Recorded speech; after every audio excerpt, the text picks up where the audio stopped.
fatigue is just an emotionally driven state to try and almost get us to pull the handbrake on. It's kind of saying, Brian, this isn't very nice. It's self-preservation. I've heard about this. Yeah, and so what I think so many times people, in terms of strength and conditioning, everything is meticulously planned and it's like, hey, make sure that, your heart rate is at a certain level and everything. But in a race, all of that goes out the window. Physiologically, your body's gonna go, what? And as a result, your brain's gonna not quite know what to do with it. And I think that's why so often you'll see sometimes someone who's not as fit, but mentally more robust, and they're able to actually have that conversation with their body. And the reason I say conversation is because I know during your Ironman, kind of like when I was swimming in St. Lucia, it was pitch black, it was dark, I was 80k in, and such sensory deprivation, because you can't hear or see anything, that you just listen to your body.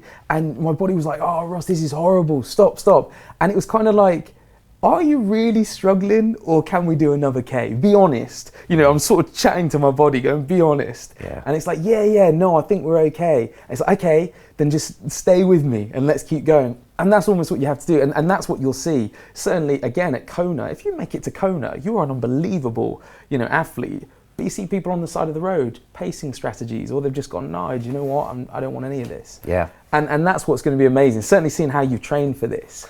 Seems like no stone's like unturned. Well, I'm lucky that I got right in with a really professional trainer, and so she's training John and me remotely, but she watches everything. She's run a bunch of races herself. She'll be there. She's got like 20 athletes in the race, and so she's telling me to do the right things. If I was doing this on my own, I would have made all the mistakes that people usually make. Overtrain, probably get out of my aerobic zone, all the stuff that we can talk about that you do, how you prepare for these races. So that, and this whole thing you say about the central nervous theory is interesting, because Dave Goggins was on Rogan recently, and he says, famous quote, most people quit at 40%, which first of all is a great observation about humanity. He's probably not far off, but like, what makes you quit? And I think it's the brain taking all of these factors into play and trying to stop you way before you need to be. And it convinces you it's time to stop, even though you know you have the energy, the fortitude, the this, and it's more than just your glycogen goes.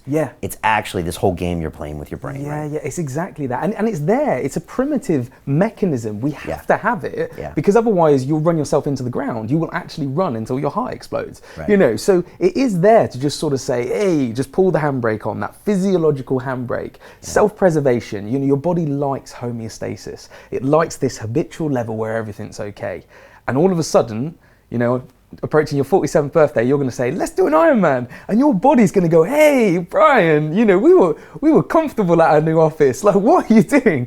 And you need to say, look, like, honestly, it's okay. Let's get through this. And I know it sounds so weird, and the reason it sounds odd listening to myself, because you almost talk to your body like, please get me through this, and I will give you a pizza at the end, and we'll go on holiday, and I won't do anything else stupid.